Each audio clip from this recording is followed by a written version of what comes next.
안녕하세요. 고명환 아카데미 1기 27호입니다.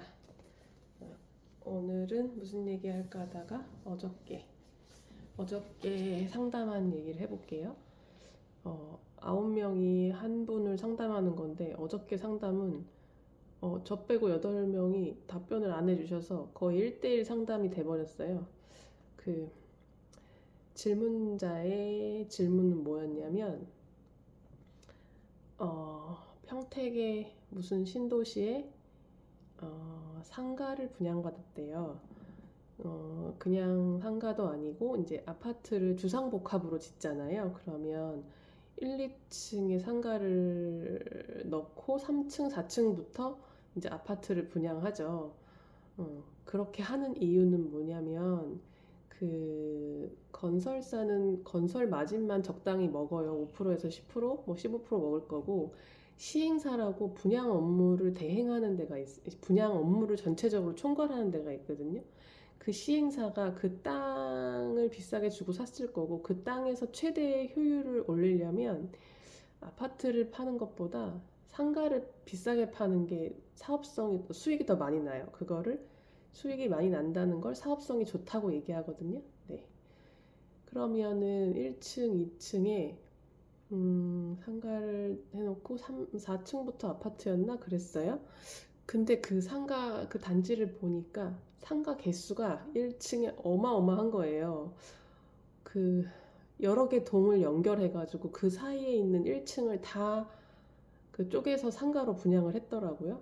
그러면 전용 면적이 한 15평, 12평 나올 텐데 4억 5천에 분양을 받았대요. 그러면 계약금 4,500을 넣었을 거잖아요. 그리고 이제 그 단지가 그 아파트가 요 8월인가 9월에 입주를 한대요. 그러면 이제 결정을 할 시기가 슬슬 오잖아요. 근데 이제 눈치채고 작년부터 인근 부동산에 여러 군데 많이 내놨는데 입질이 1도 안 온대요. 그러면서 어떻게 하면 좋겠냐. 1번은 시행사에다가 내용 증명 보내서 분양 계약 해지를 어떻게 하면 할 수 있는지 그 계약금을 포기하고 내가 그거를 할 수 있는 분양 계약 해지를 할 수 있는지 1번 변호사는 그렇게 얘기했고 2번 변호사는 어, 명의가 이제 재산이 없고 신용이 나빠져도 상관없는 사람을 찾아서 명의자를 찾아서 예를 들면 이제 재산 없는 노인분들 신용카드 안 쓰시는 그런 분들을 찾아서 그 사람 명의로 명의를 바꾸고 그냥 잔금을 안 내고 그냥 배째라를 해라 변호사 2명을 만나봤다고 하더라고요.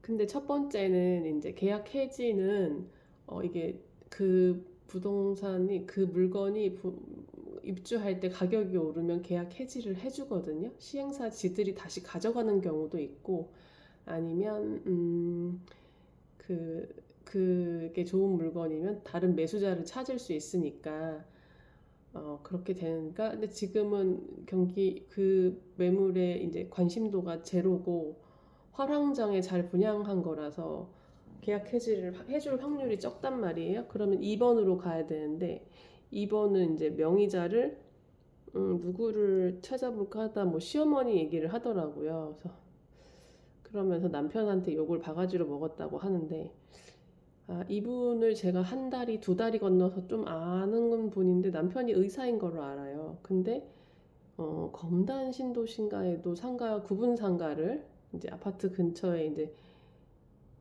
공동으로 대지를 소유한 상가를 구분 상가라고 하거든요. 그것도 뭐 4억짜리인가 두세 개를 분양받은 걸로 알고 있거든요.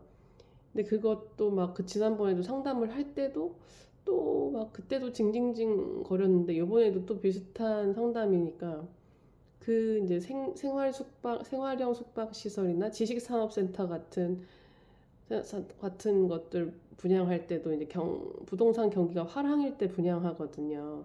이것도 마찬가지로 그때 분양을 되게 잘한 케이스예요. 그러니까 이제 돈에 눈먼 불인이들을 아니면 돈에 욕심 많은 이제 살림만 해야 되는 아줌마들을 갖다가 다 구렁텅이로 넣어놓고 있거든요. 그래서 제가 한 말은 뭐냐면 어, 그게 답변을 해주기도 뭐해서 그냥 이 주역 책에 나와 있는 문구를 제가 타이핑을 길게 쳐줬는데 한번 읽어볼게요. 이게 어디에 나와 있냐면, 구덩이에서 빠져나오는 법, 이제 함정에 빠지지 않는 지혜. 부지불식간에 구덩이에 빠진 사람은 어떻게 처신해야 하는가?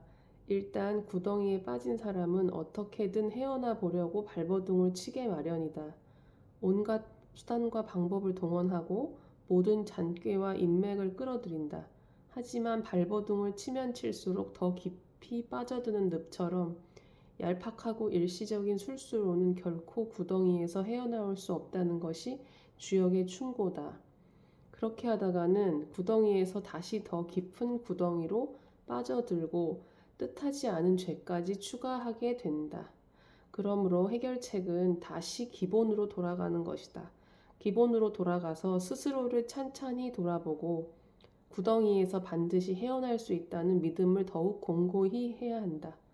그런 다음에는 자기 희생을 무릅쓰더라도 남을 위한 일에 발벗고 나서야 한다. 지은 죄가 있어서 구덩이에 빠졌다고 생각하고 남을 위한 봉사와 희생으로 그 값을 치러야 한다. 말로는 쉬운 일 같지만 절대로 쉬운 일이 아니다. 자기 자신이 구덩이에 빠진 급박한 상황에서 나보다 남을 먼저 생각하라는 가르침이니 실천이 쉬울 리 없다. 하지만 그렇게 하나하나 공덕을 쌓아 나가야 구덩이에서 탈출할 길이 열린다. 그런 한편으로 검소하고 소박하지만 정성이 깃든 자세로 벗이나 손님을 대접해야 한다.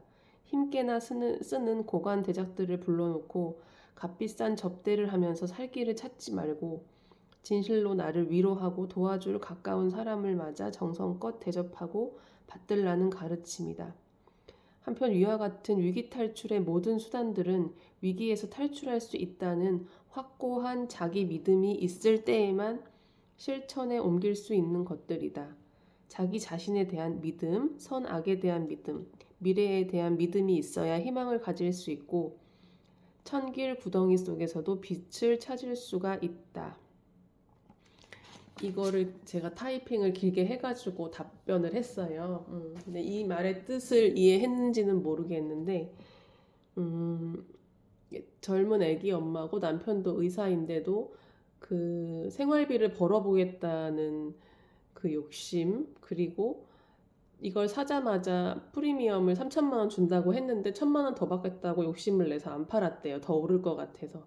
그러니까 물건을 보는 눈도 없는 데다가 욕심도 많고 생활비를 벌겠다는 욕심이 아니에요. 이 사람은 내가 보니까 자기는 그렇게 말을 이렇게 둘러서 하지만 더 큰 욕심이 있던 거죠.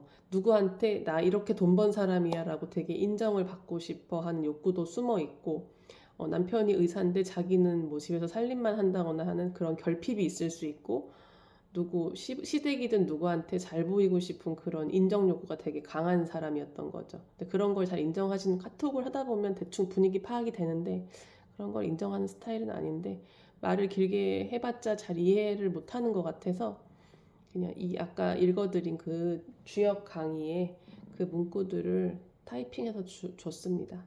네, 그렇다고요. 네.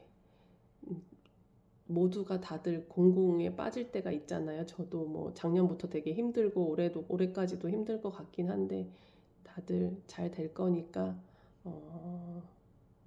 그렇게 믿어야지 잘 되니까. 네네. 네. 들어주셔서 감사합니다. 좋은 밤 되세요. 감사합니다.